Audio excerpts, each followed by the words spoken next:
C'est la fin de l'hiver. Dans le secret de nos campagnes, de nombreux bébés vont bientôt voir le jour. Mais pour le moment, les futurs parents n'ont qu'une idée en tête: trouver un lieu sûr où élever leurs petits. Pour protéger sa portée, la lapine creuse sous terre une rabouillère dont personne ne peut soupçonner l'existence.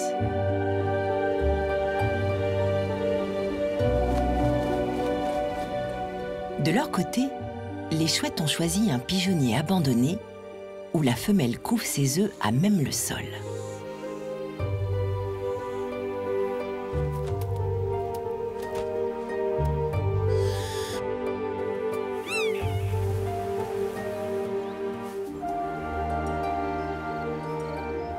De nature inquiète, les renards ont visité de nombreux terriers avant d'en choisir un. Mais ont-ils fait le bon choix?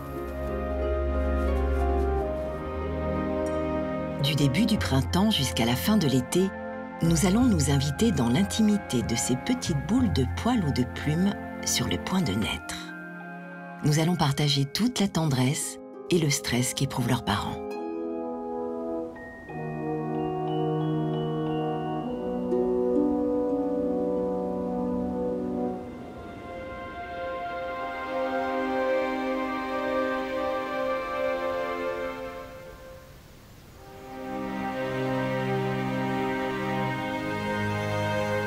Le printemps est de retour.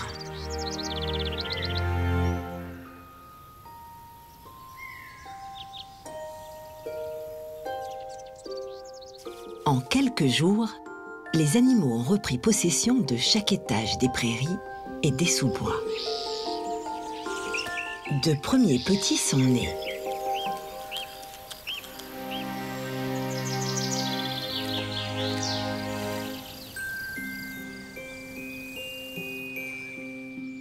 Pour les chouettons, les marcassins ou les renardeaux, tout n'est plus qu'une question d'heure.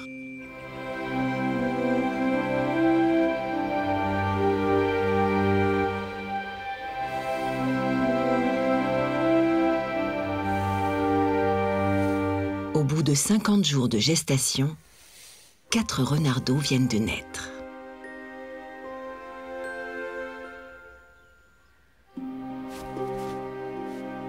Ils pèsent environ 100 grammes. Pour l'instant, ils sont encore sourds et gardent les yeux fermés. Durant les 2 premières semaines de son existence, le petit renardeau est fragile et vulnérable. Il accapare toute l'attention de sa mère.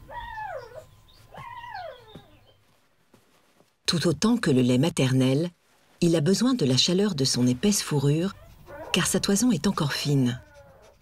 Sans sa mère, il mourrait de froid.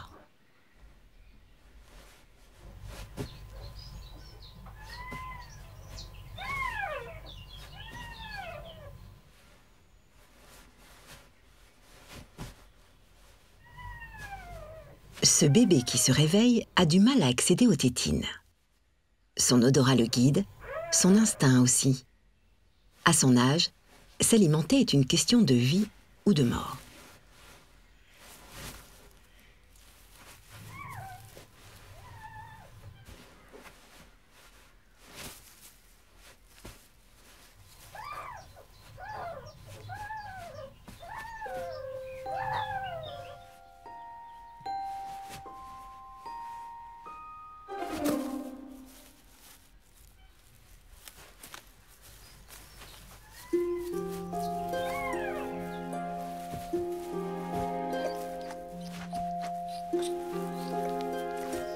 À la fin de chaque tétée, la renarde répète le même rituel.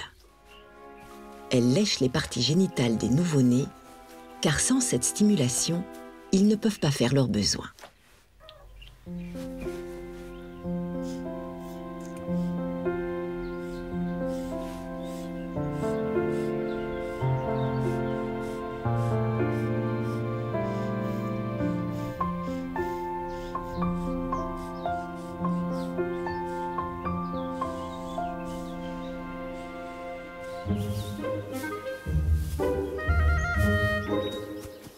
Que l'on naisse au fond d'un terrier ou à ciel ouvert, chaque mise bas se déroule à l'abri des regards. Cela vaut aussi chez les sangliers. À l'écart de la harde, au creux d'un fourré, une laie reprend son souffle.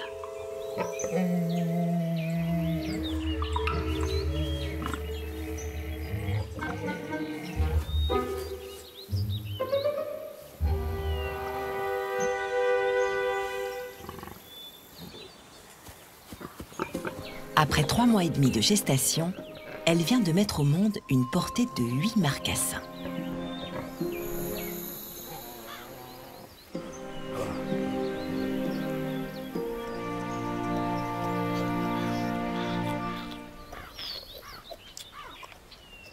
Pour supporter la fraîcheur matinale, les marcassins ont besoin d'accumuler les précieuses calories du lait maternel.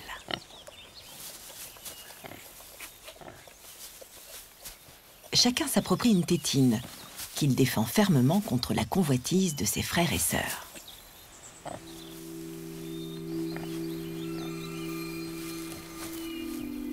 Terriblement dégourdis, ces petits gloutons sont déjà sur pied.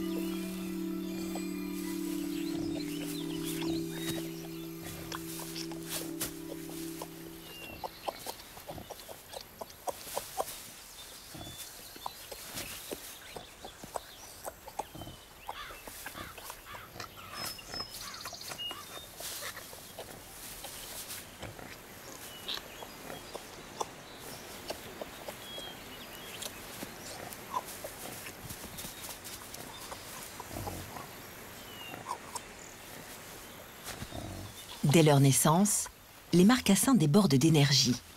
Ils sont turbulents et particulièrement épuisants pour leur mère.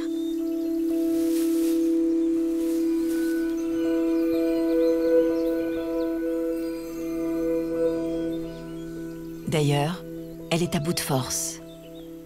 Pas question de quitter le chaudron maternel pour le moment.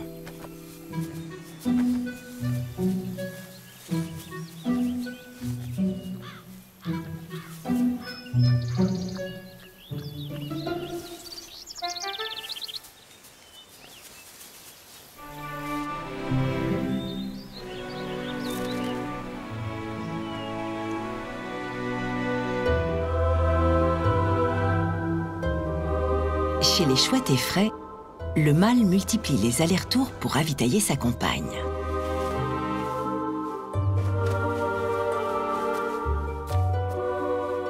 Cette dernière n'a pas quitté sa couvée depuis la ponte de son premier œuf, il y a 1 mois.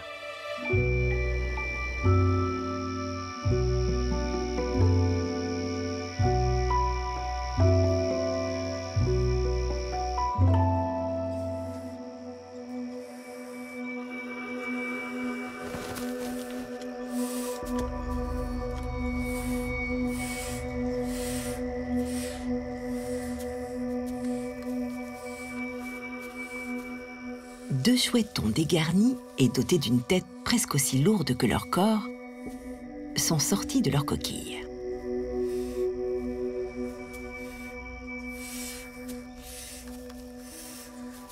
Leur mère les prend sous son aile pour leur apporter un peu de chaleur. Il n'y a pas de temps à perdre.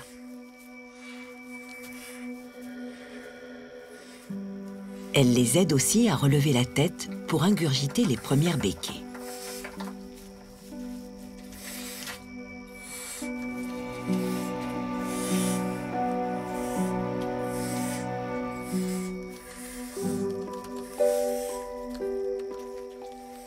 Ces chouettons ne pèsent que 15 grammes. Ce ne sont pas les plus beaux bébés du monde, mais avec un régime alimentaire aussi riche, ils vont vite changer d'allure.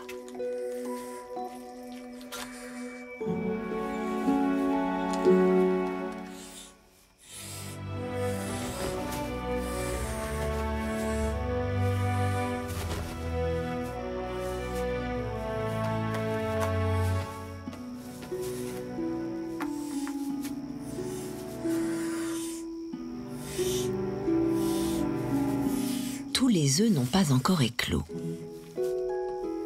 En décalant les pontes, la chouette peut ainsi mieux répartir les besoins alimentaires de ses petits en cas de pénurie.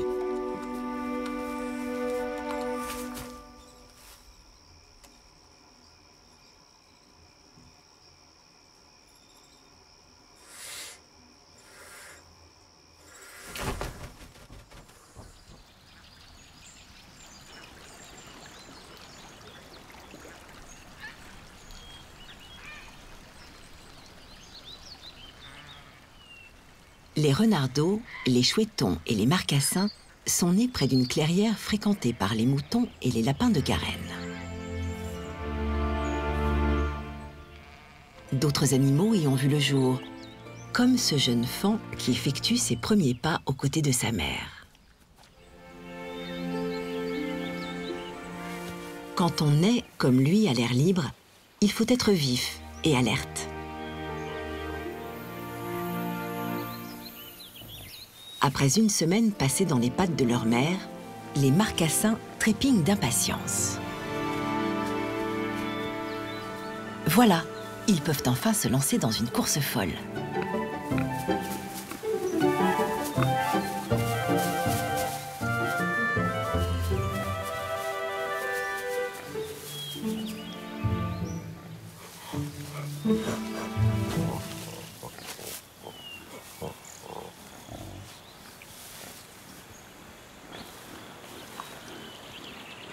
Leur pyjama rayé n'est pas d'une grande discrétion.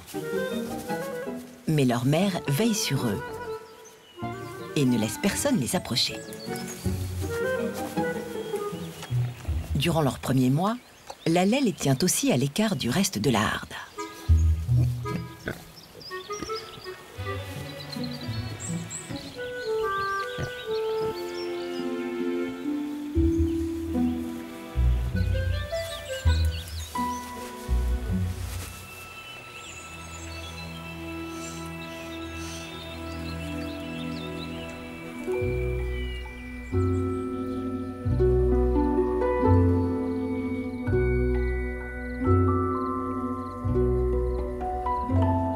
À 2 semaines, les chouettons se couvrent d'un duvet blanc.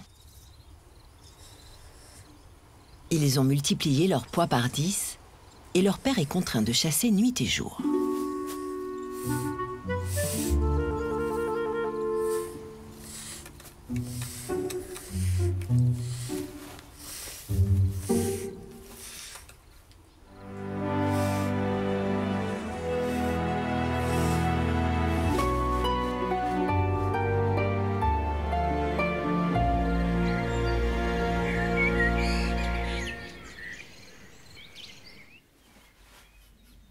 Tapis au fond de leur repère, les renardeaux prennent du poil de la bête.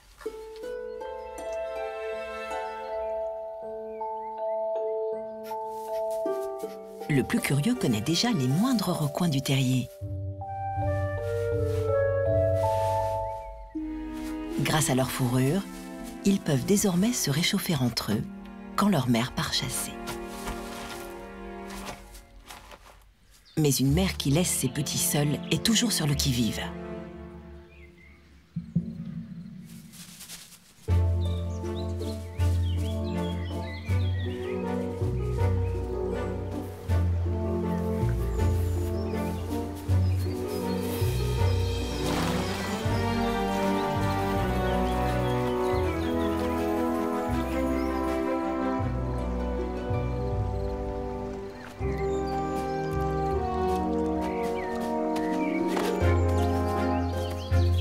Renards et chouettes connaissent les meilleurs terrains de chasse.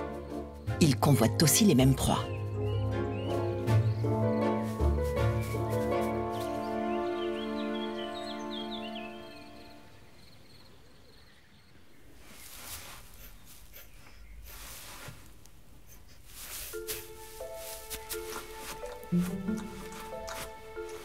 Ces bébés ne sont pas préparés à affronter le monde extérieur. Pourtant, le plus dégourdi de la fratrie décide de partir sur les traces de sa mère.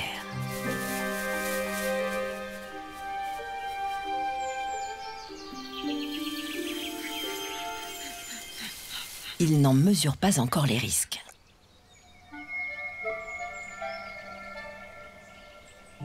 Ce monde inconnu semble plein de promesses.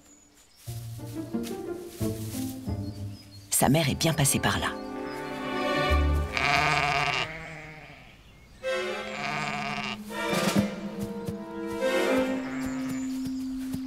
Elle a laissé derrière elle une puissante empreinte olfactive.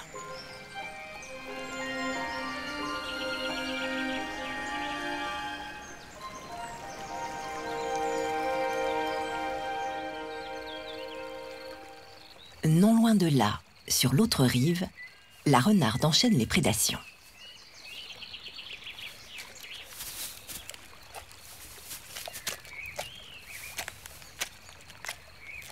Mais il faut retourner auprès de ses petits.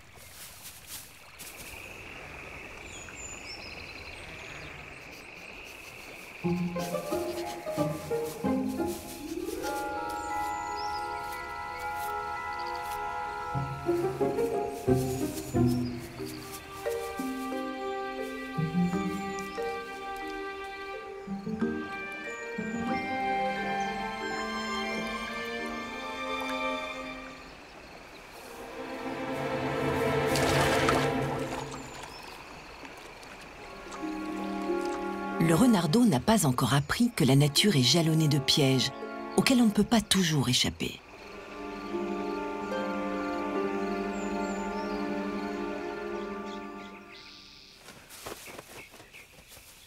La renarde a senti une odeur anormale à l'extérieur du terrier.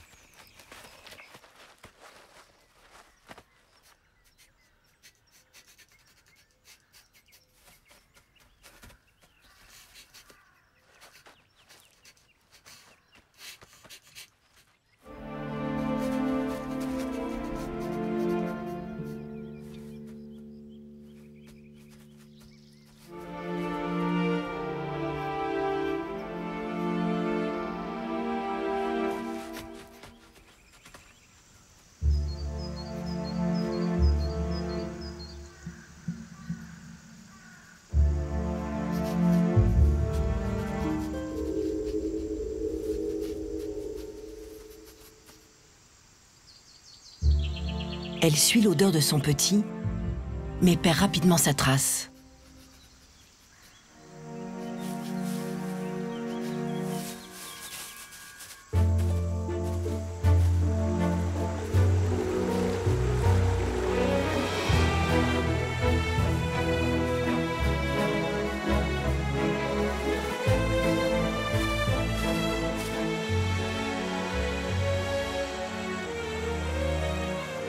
Son empreinte olfactive s'est évanouie près du cours d'eau.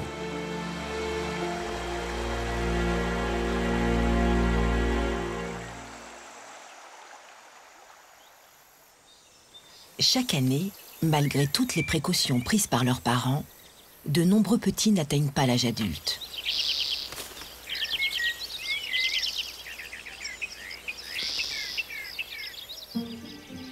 Les lapins de Garenne excellent dans un domaine, l'art de la discrétion. Pour ne pas attirer l'attention sur sa progéniture, la lapine creuse une rabouillère, un tunnel d'1 mètre de long, aboutissant sur une chambre secrète.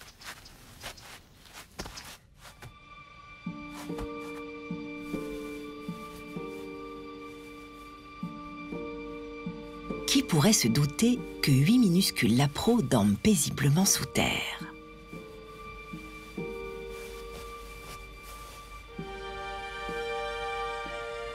Leur mère a confectionné ce matelas douillet avec les poils de sa poitrine et de ses flancs.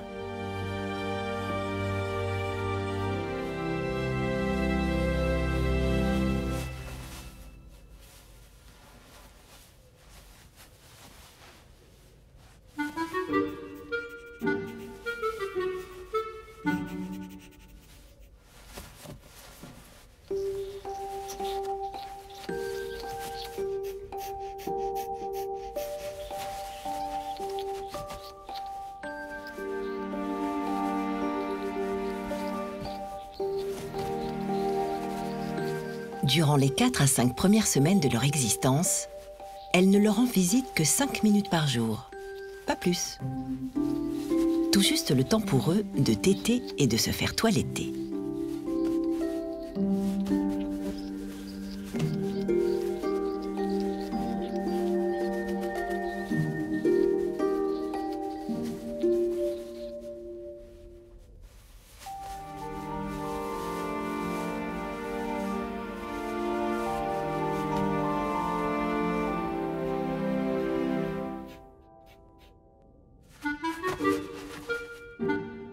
Éviter les va-et-vient trop fréquents, bien camoufler l'entrée de la rabouillère est la meilleure façon de ne pas aiguiser la curiosité des prédateurs.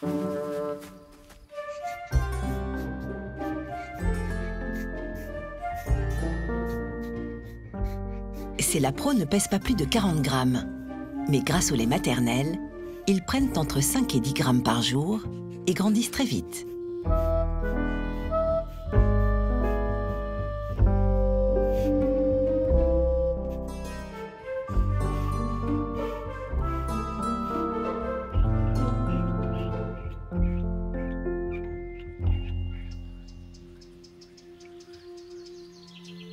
Élever des chouettons demande beaucoup d'énergie.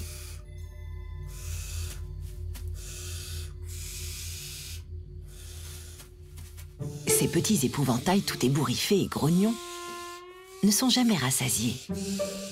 Leurs chointements ininterrompus obligent leur père à repartir chasser avant la tombée de la nuit.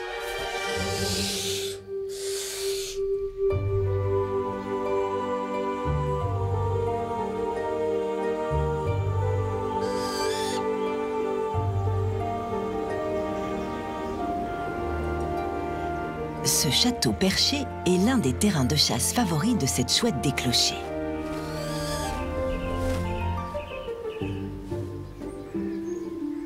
Son poste d'observation offre une vue imprenable sur les jardins et les coursives où mulots et souris pullulent.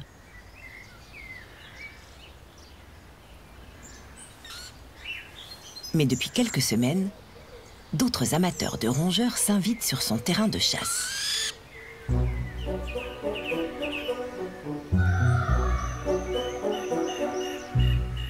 Des faucons ont carrément installé leur nid sur les remparts. Et la renarde y a elle aussi pris ses habitudes.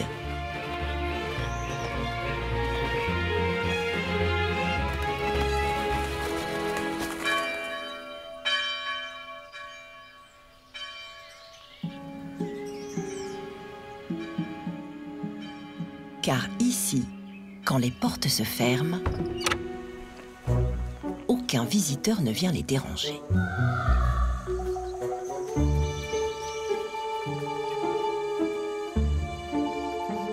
Les renards sont d'incroyables limiers dotés d'une ouïe et d'un flair hors pair.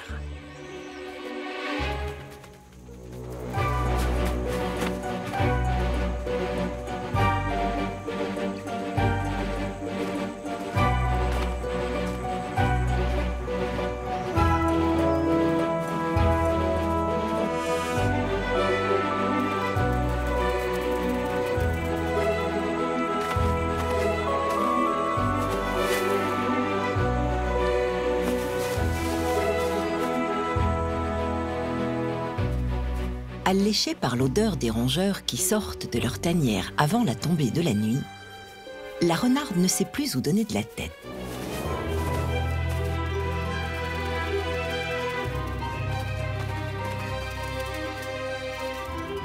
Cette souris l'a échappé belle. Toutes n'auront pas sa chance.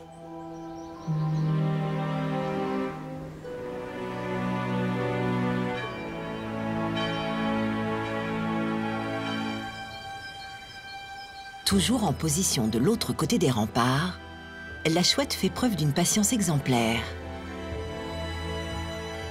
Pour économiser son énergie, elle ne s'élance qu'après avoir identifié sa proie ou capté ses bruissements dans l'herbe.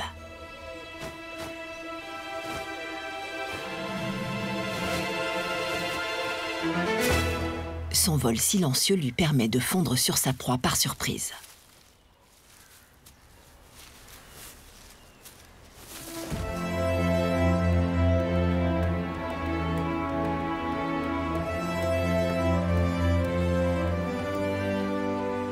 Le pigeonnier où nichent les chouettes se trouve à moins d'1 kilomètre du château.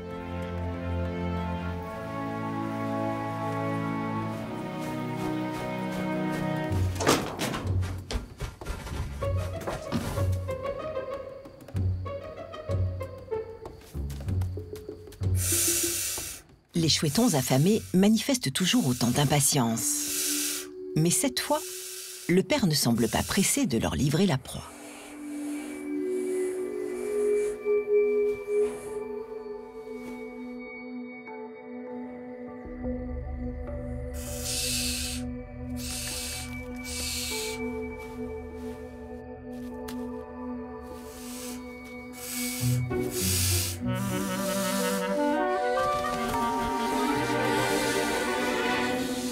Et voilà, le plus petit d'abord.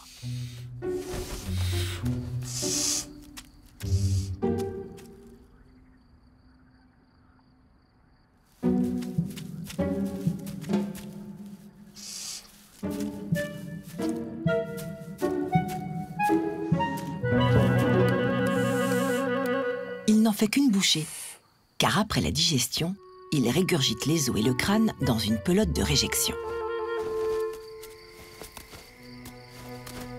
Avec autant de bouches à nourrir, la chasse va se prolonger toute la nuit.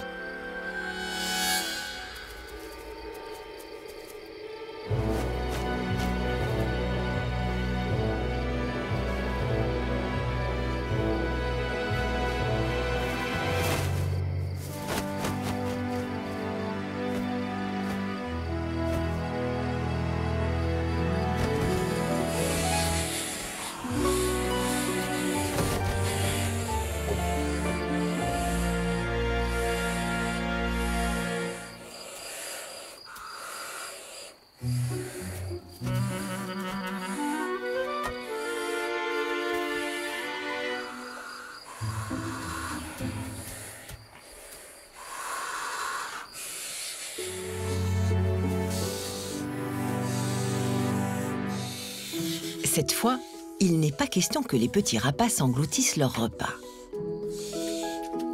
Leur mère leur apprend à décortiquer délicatement la nourriture afin qu'un jour, ils sachent à leur tour nourrir leurs oisillons.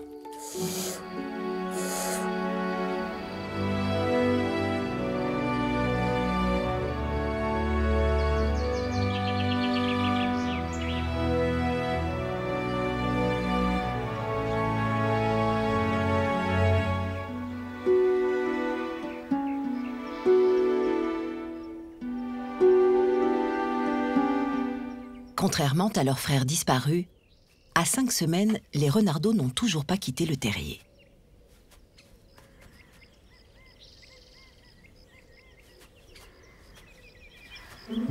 À force d'en faire le tour, l'un d'entre eux décide enfin de pointer le bout de son nez dehors.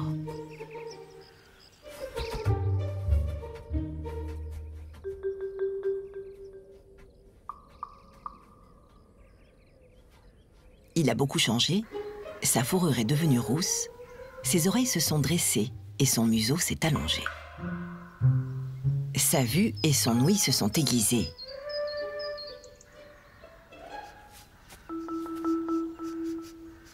Il est désormais capable de percevoir le monde.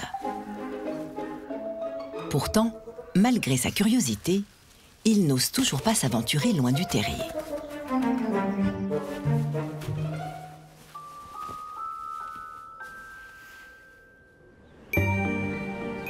Si les renardeaux ont encore bien des choses à apprendre avant de se lancer à la découverte du monde, ce n'est pas le cas pour tous les jeunes.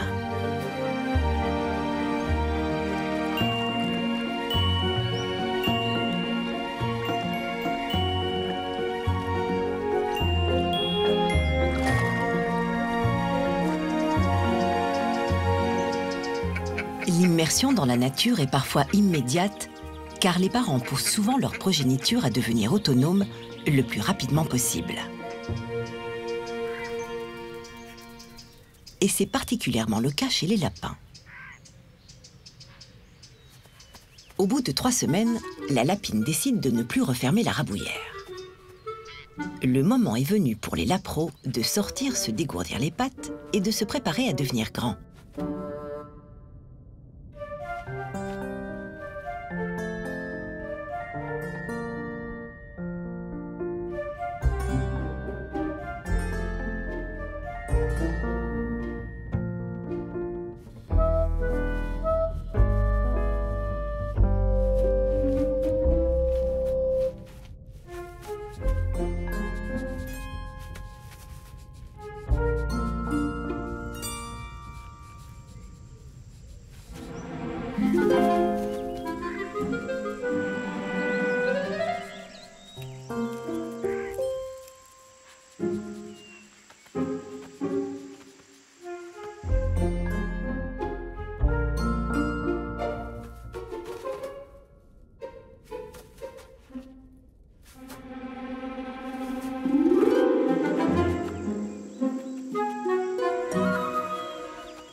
En imitant leur mère, les lapreaux apprennent à goûter leurs premiers végétaux et à se mêler aux autres membres de la colonie.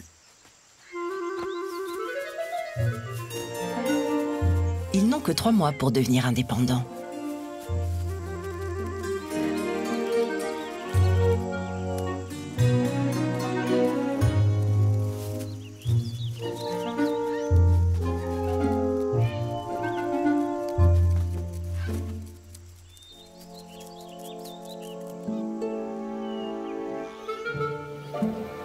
La période de sevrage commence aussi pour les marcassins.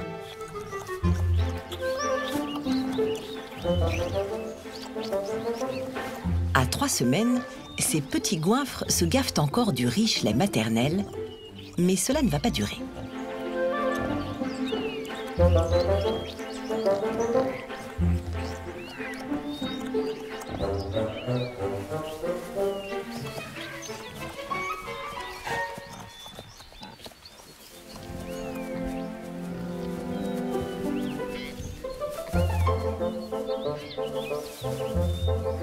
Il est temps pour eux de découvrir un nouveau régime alimentaire.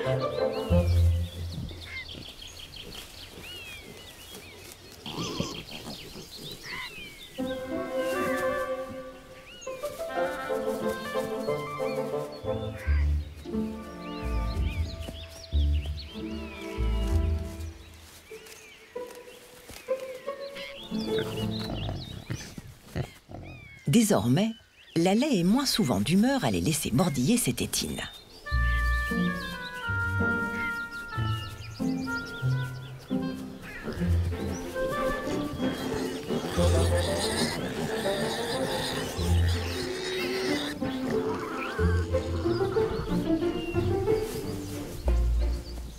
Il est inutile d'insister. Les marcassins ont 3 mois pour apprendre à se passer définitivement du lait maternel.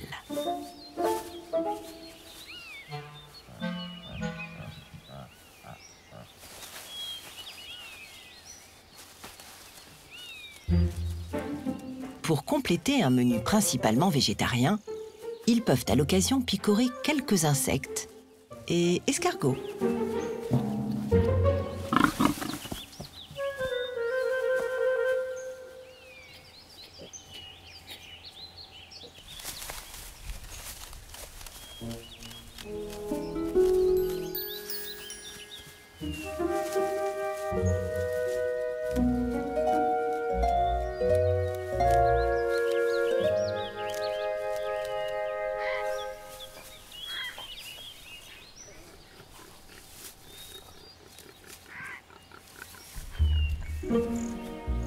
Les marcassins sont maintenant complètement imprégnés de l'odeur de leur mère. Ils savent reconnaître son timbre si particulier. Ils sont prêts à être présentés aux autres membres de la harde et à rejoindre la crèche communautaire.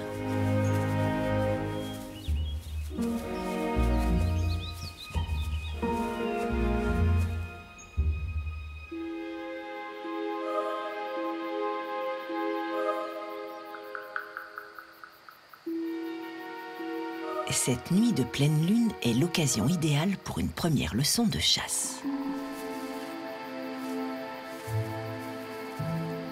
Jusqu'à présent, les renardeaux ont toujours refusé de s'aventurer à l'extérieur.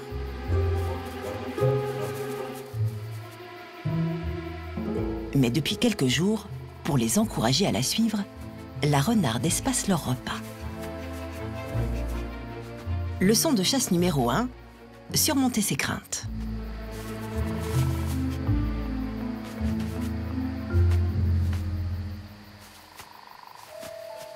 Leçon numéro 2, ne pas avoir peur de suivre sa maman.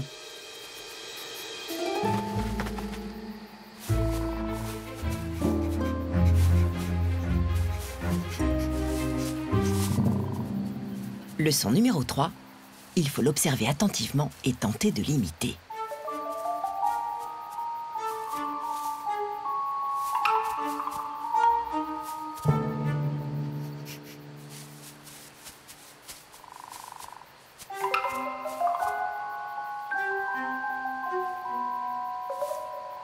Dernière étape, apprendre à mulotter. Autrement dit, à sentir, écouter et bondir au dernier moment sur une proie par surprise.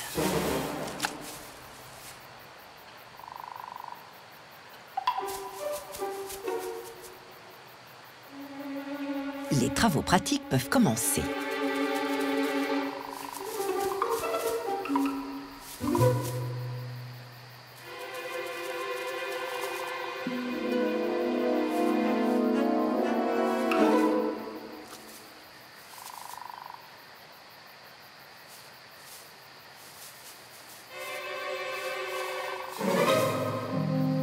L'examen est réussi.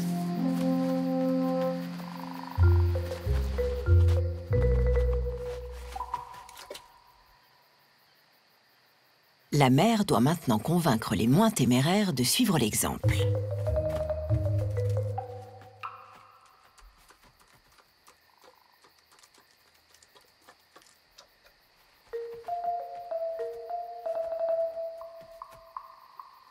Dans une portée, on ne grandit pas forcément à la même vitesse. Il y a souvent un petit plus fort et dégourdi qui finit par encourager les autres. Mais rien ne presse. Ils ont jusqu'à l'automne pour se perfectionner.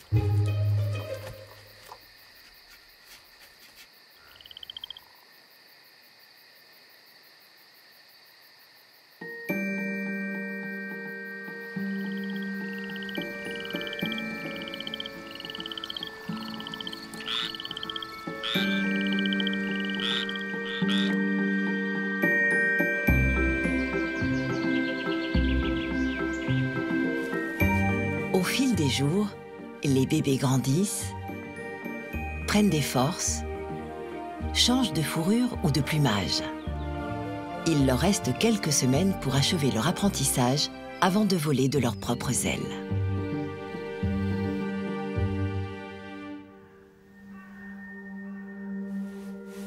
En moins de 2 mois, les chouettons ont parfaitement réussi leur métamorphose. Ils ont presque atteint leur taille adulte, un poids de 500 grammes et une envergure pouvant atteindre 1 mètre.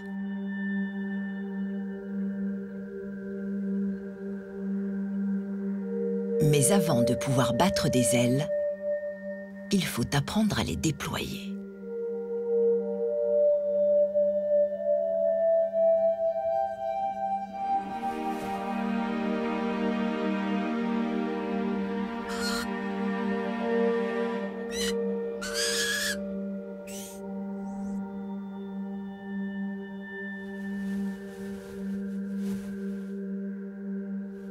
Les aînés sont équipés pour le vol.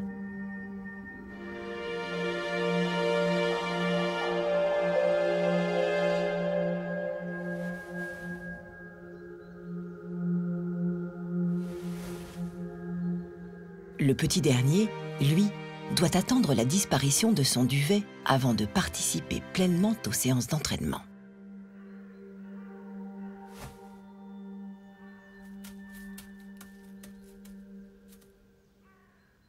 Pour l'instant, les plus grands dérouillent leurs ailes et développent leur musculature.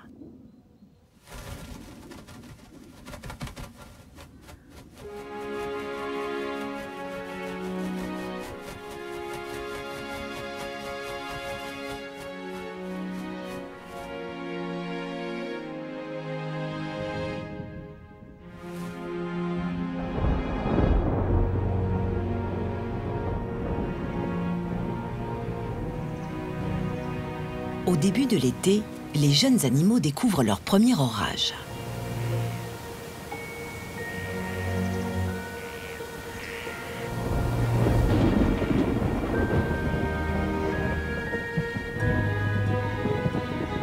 Ceux qui vivent à l'abri n'ont que faire de toute cette pluie.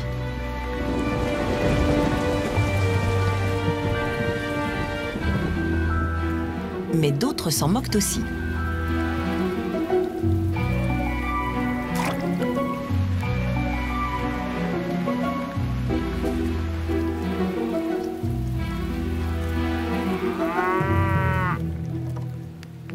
Le déluge s'intensifie.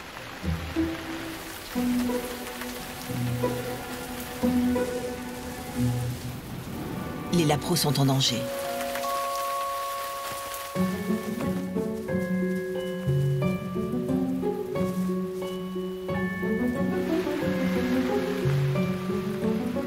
Vivre caché sous terre n'a pas que des avantages.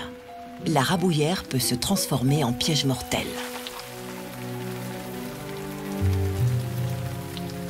Le temps presse. Il risque de se noyer.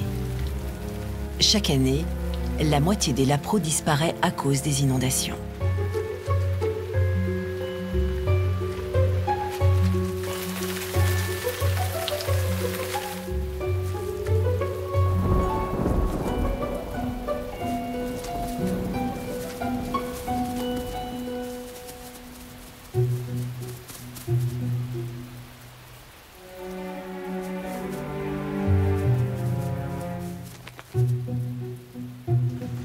La lapine vient s'assurer qu'aucun petit n'est resté piégé. Ils ont trouvé un abri à quelques mètres de là.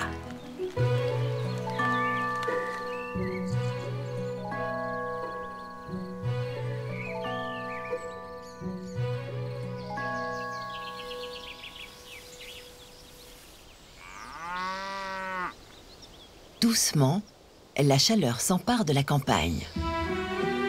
Les jours se prolongent, l'été s'installe.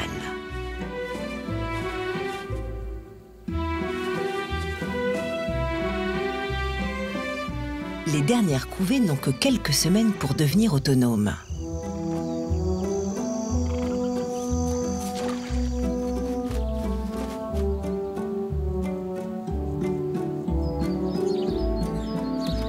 Pour ceux déjà en route vers l'indépendance, c'est le temps de la socialisation et de la découverte du monde.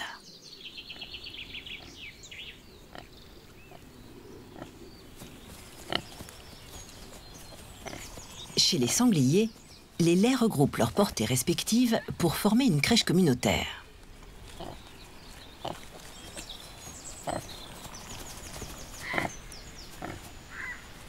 La mare est un endroit idéal pour se rencontrer et se débarrasser des parasites.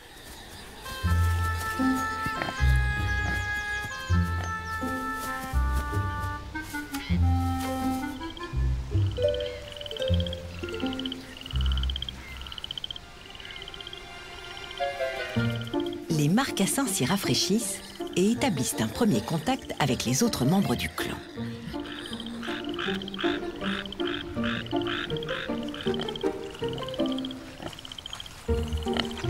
Comme les adultes, ils adorent patauger dans la boue.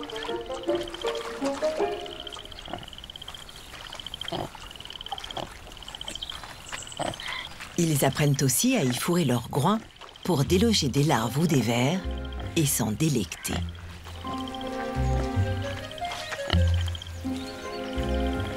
Durant toute cette période de socialisation, leur mère ne cesse jamais de grogner pour garder un contact permanent avec ses petits.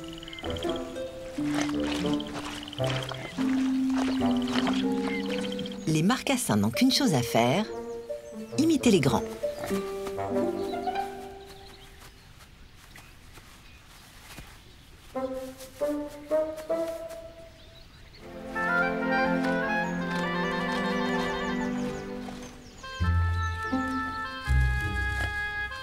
Désormais, ils acceptent de se passer de leur mère et s'habituent à la vie en crèche.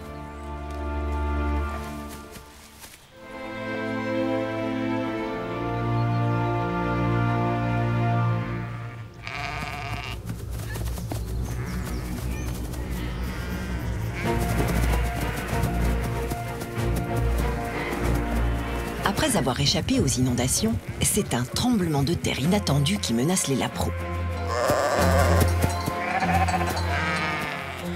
Ils n'ont qu'un mois, sont à peine sevrés et risquent d'être ensevelis.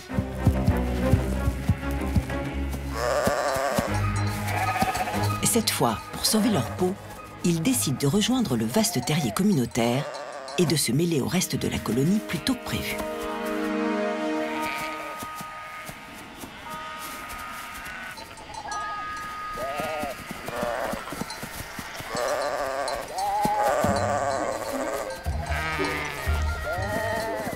Ils peuvent encore compter sur leur mère, mais dans moins de 5 semaines, elle les abandonnera car elle attend déjà une nouvelle portée.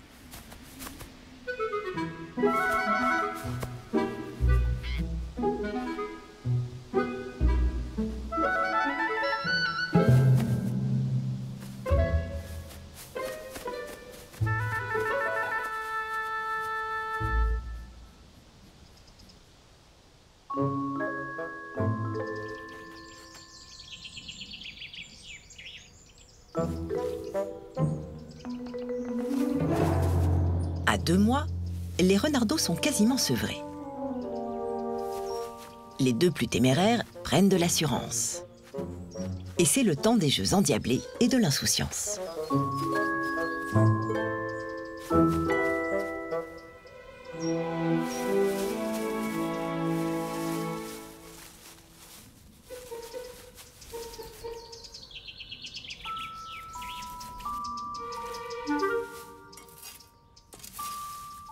Mais c'est aussi le temps des imprudences.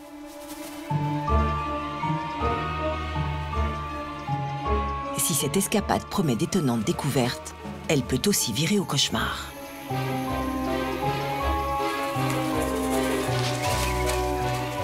D'instinct, ils ont perçu la menace.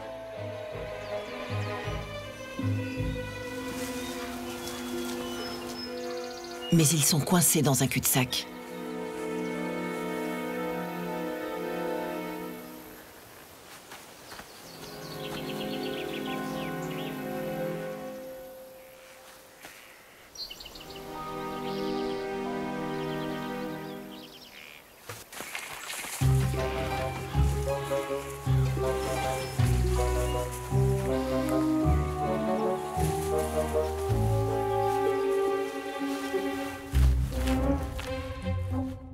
Cette galerie est leur seule issue pour échapper aux rapaces.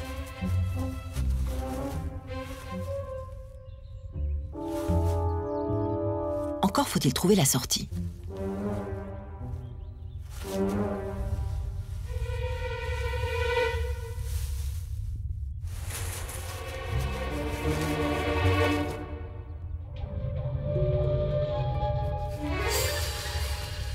Heureusement, ce n'était qu'une couleuvre inoffensive et tout aussi froussarde qu'eux.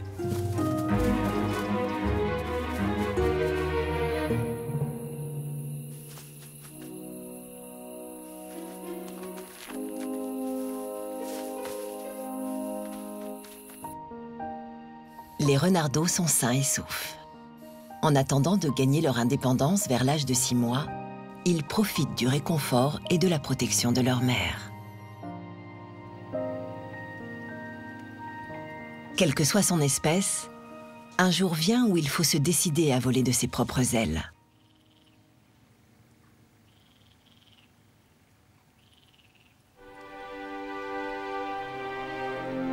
À 2 mois et demi, après un entraînement intensif, le moment est venu pour les jeunes chouettes de se lancer dans le vide.